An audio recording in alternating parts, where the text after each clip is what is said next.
Hi, everyone.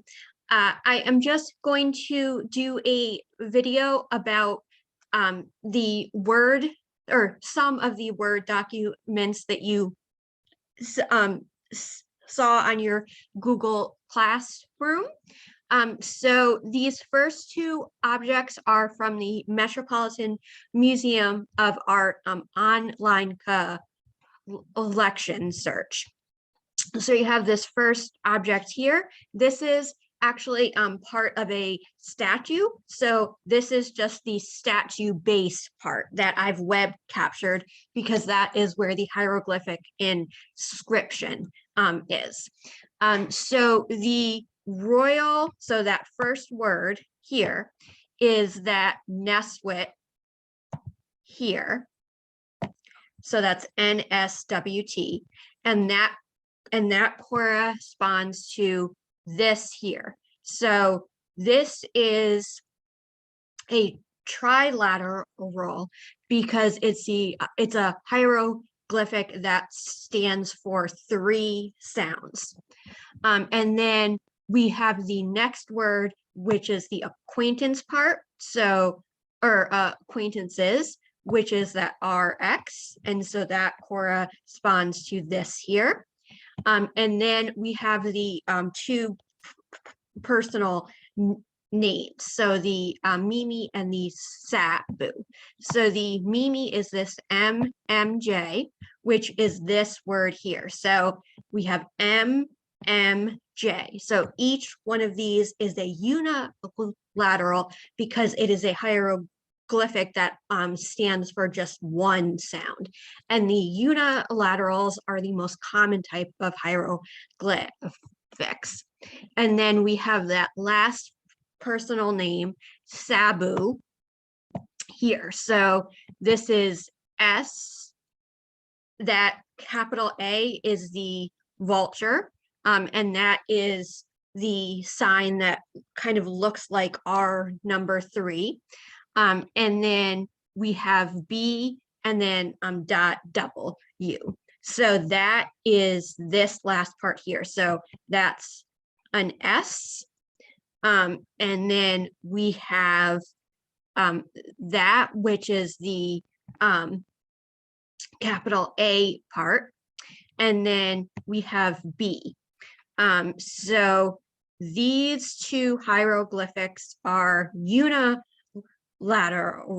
so the S and the B, and then this in the middle here is either a bilateral or a trilateral, so a hieroglyphic that stands for 2 or 3 sounds. And then we have that .W here, so another unilateral. And so now I'm just going to scroll down, and I was actually slightly wrong because the rest are from the Let's Read tab from the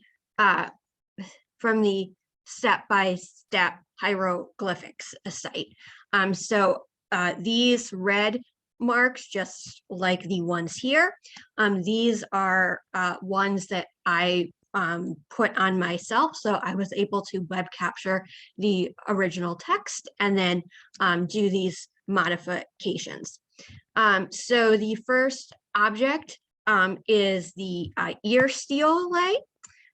So this is the original hieroglyphic inscription. This is the English translation. And then down here we have the image where I've done the modifications. So first I'm just going to match the hieroglyphics to the words. So we have that nept hept, which is nept het epit. So that goes there, and then dotted HTPT matches that het epit. And then we have I think the she is implied because the S under line D is here. So that corresponds to this here's here. And then that N dotted H, I think is prayers, but that's one that I'm not 100% sure of. And then we have this NBT, which I know is lady. And then there's an implied of here. And then we have the word for sky, PT, here. And then we have that J, which looks like R lowercase I, R, which corresponds to maid. And then we have that N, which I think corresponds to that by. And then those last two words, Wasar,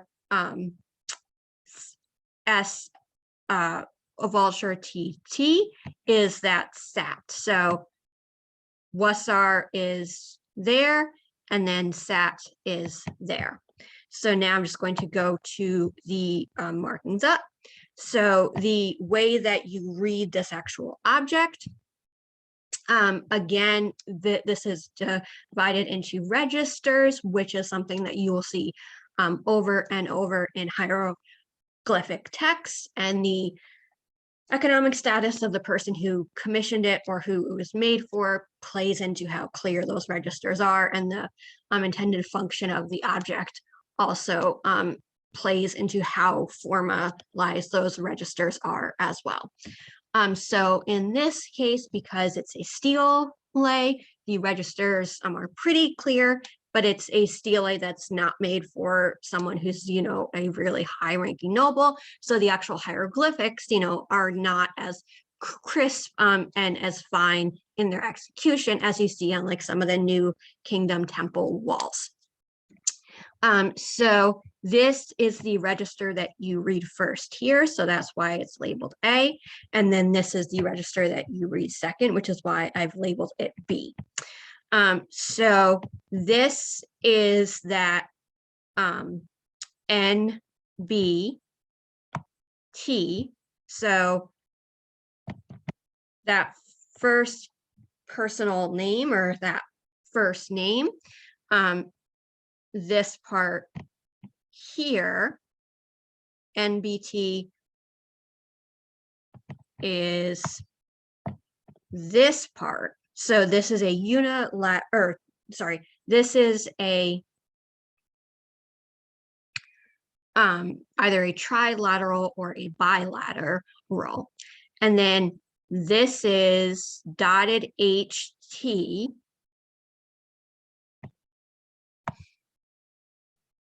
I'm just checking. So dotted HT.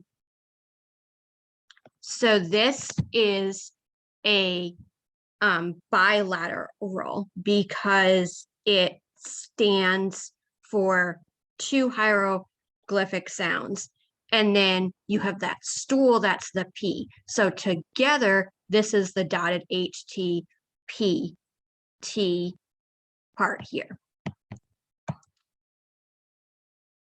And then you have that S underlined DM, which is that here's, I'm pretty sure it's that here's part. And so that matches this chunk here.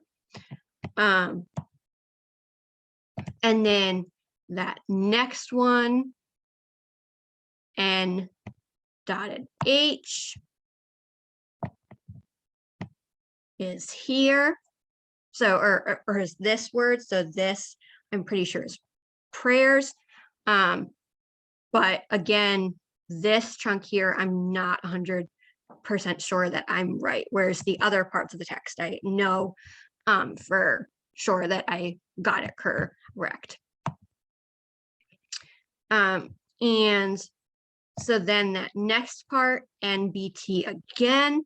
So in this case, it's the same words as that first NBT, but it's not, in this case, it's not functioning as a name. It's functioning as the word for lady or mistress. So lady, and then that implied of, so the implied of here, and then PT skies, which is this one, this image here. So this is a bilateral, so a hieroglyphic that stands for two sounds. So now we go to the next register. And the next register is the part that has the made by Wasser Sat. So that JR, again, is that, I'm pretty sure that is made. So that's actually another one that I'm not 100% sure of. So that what looks like an I there, so made by, so that's an N. And then we're going to go back up. And then those last two words, so Wasser Sat. So WSR,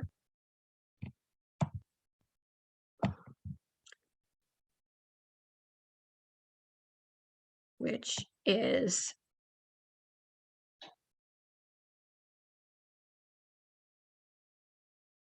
this here. So that hieroglyphic. And then that last word, sat, so S,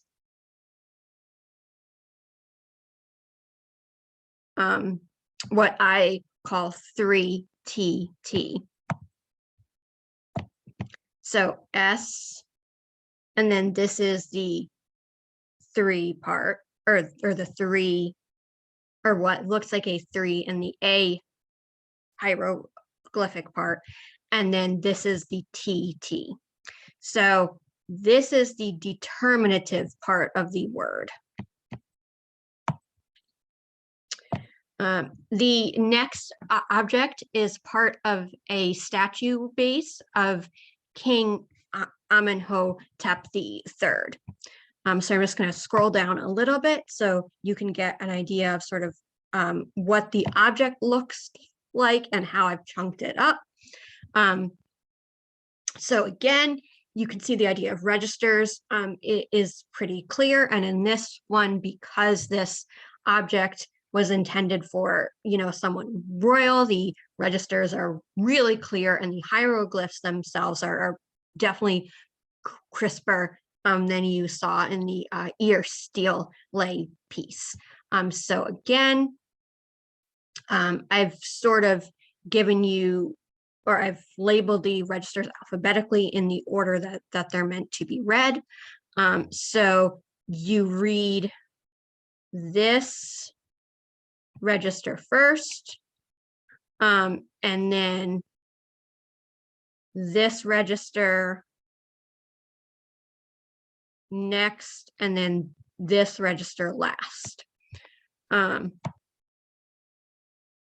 So you have that first word, Nessie or Neswa Biddy, which is basically translates to dual king. So it's another phrase that signifies that the monarch is ruler over all of Egypt, and the hieroglyphics that corresponds to are these here. So these two, and then you have that NB again. So in this case, it is, or it means Lord, and it's Lord, and that it's masculine because it doesn't have that T ending. So if it was NBT, that would make it feminine, and that would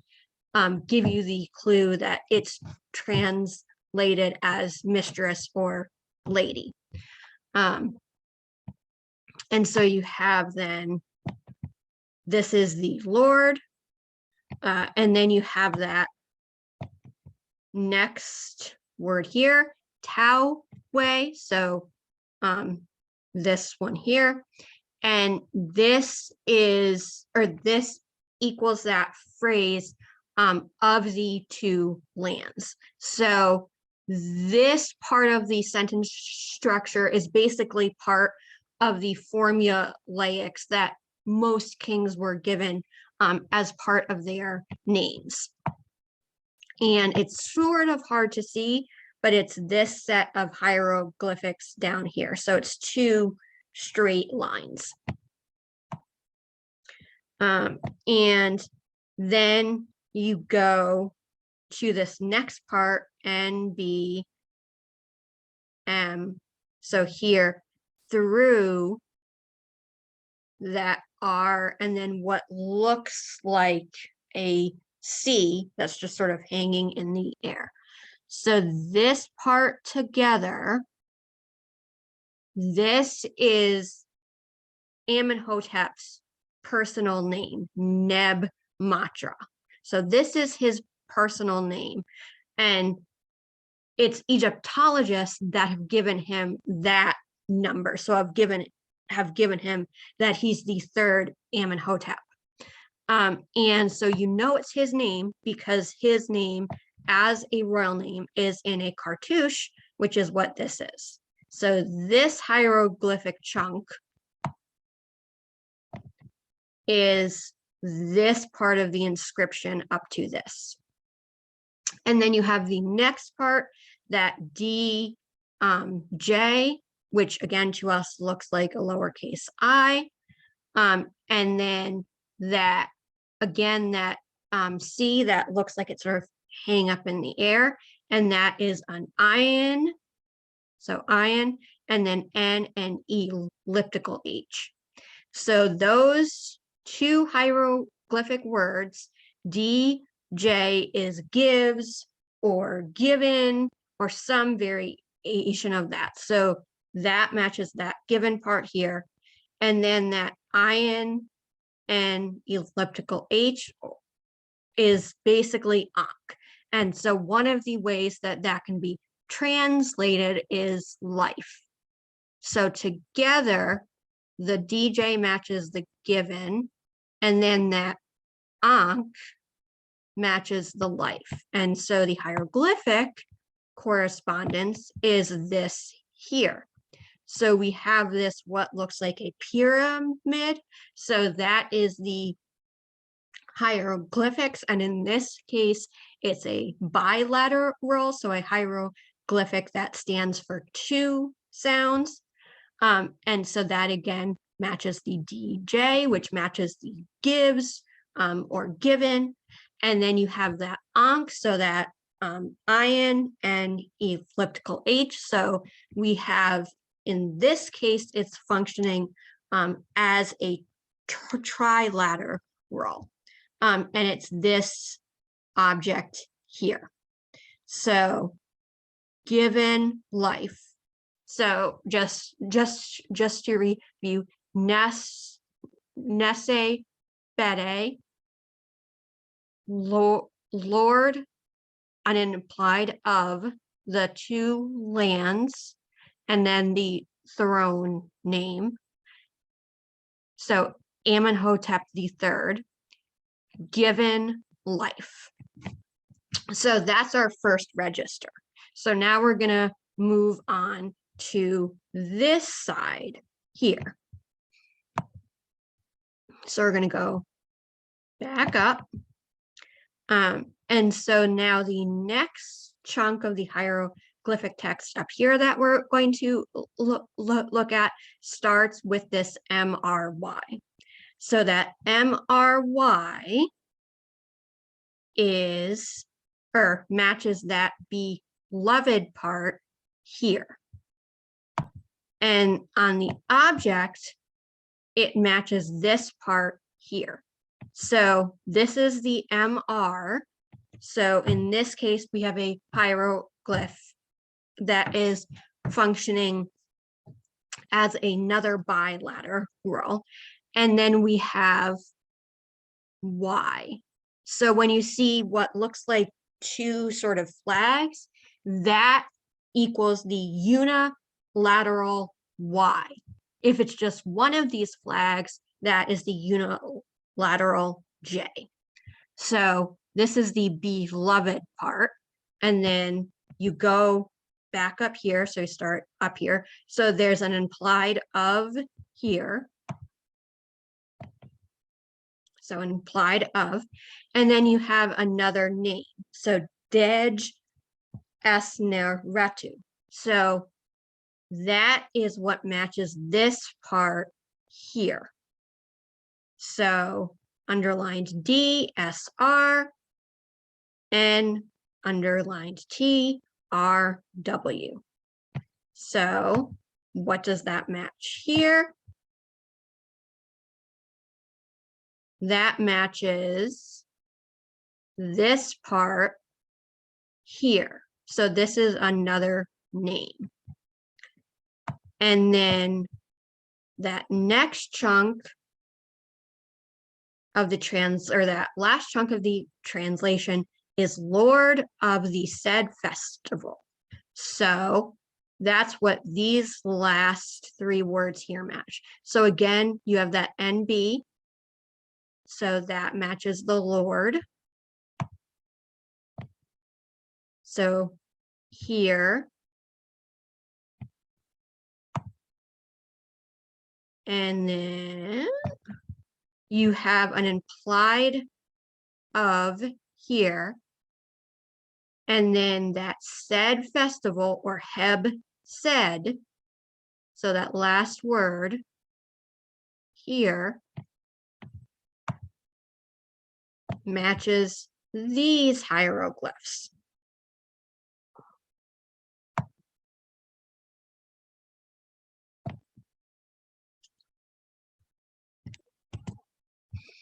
Okay, so now the next object that I'm going to go to also was meant for a royal person.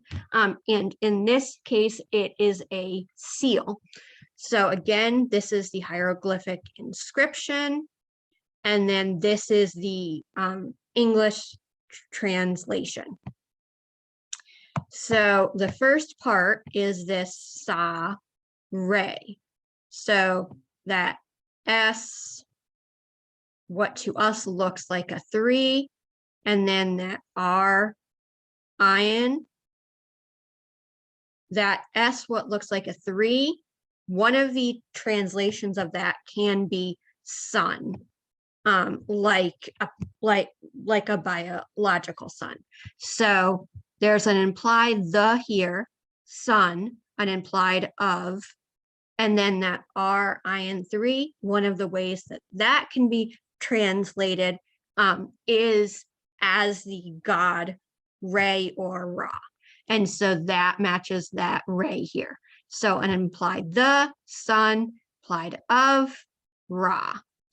And so in terms of hieroglyphs, because this is the actual seal object, so this was probably, I can't fully tell because they just have this image, but this either might be just a regular seal that they stamp, or this could also be a ring that has this personal royal seal. But once you have the ring on your finger, you could use it to stamp documents as well. But again, I can't, because the way that the image is, I can't fully tell which of those it is. So if you look at how I mark this up, again, you can see the idea of registers, and because this was meant for a royal person, again, the registers are pretty clear, and the hieroglyphics are pretty, finely crafted. So this piece also gives you a clue as to which direction you read hieroglyphics. So whenever you look at any hieroglyphic object or inscription, you see if you can find any animals. And whichever way the animals are facing, or the people are facing, that is the way that you read the object. So I'm looking at this piece, and right away, what jumps out at me is this animal that looks kind of like a duck, and that duck is facing this way.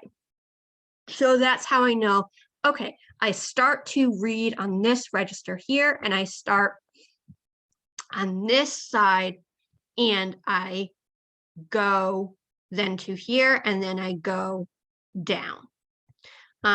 And so that's how I know that that duck hieroglyph, or what kind of looks like a duck, that is a bilateral, so a hieroglyph that stands for two sounds, and that is the sun or sa part. So there's the implied the here, sun, an implied of, and then what looks like a circle is that ra or ray. And so this right here is that first chunk of that hieroglyphic inscription that we saw up here. So now we have this next chunk, so Nefer Het, which is the personal name of this royal. So this Nefer-Hotep. And so again, you know it's a royal name, so it's going to be in a cartouche, which is what this is. So this is the son of Ra, Nefer-Hotep. So now you go over to this register here. And so then our next words are MS, which matches that born, and then that N, which matches the of. So now I'm just going to mark or show you where those two hieroglyphics are. So this is that MR. So this is a bilateral, and then this is the N. So born of, then we're going to go back up. And then Mut Neswit. So that matches the Mut, so MWT.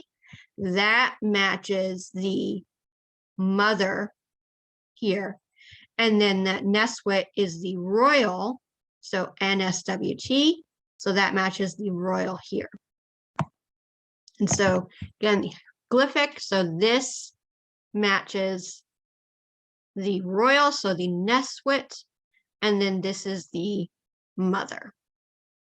And then you have that last word, that Kemi, so KMJ, which matches this, and that is our last word here, so KMJ.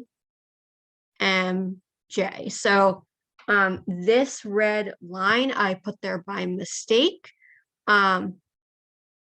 And so that is not supposed to be there. So this is our last hieroglyphic word. And if you look, it looks kind of like the NB. How you can tell that it means K and not the NB unit or NB bilateral is that it has this little rope or appendage kind of sticking off to the side. And so that is the clue that tells you this is the K. So I'm going to stop sharing for now, but hopefully this gives you a little bit better idea of sort of how the basics of hieroglyphics work.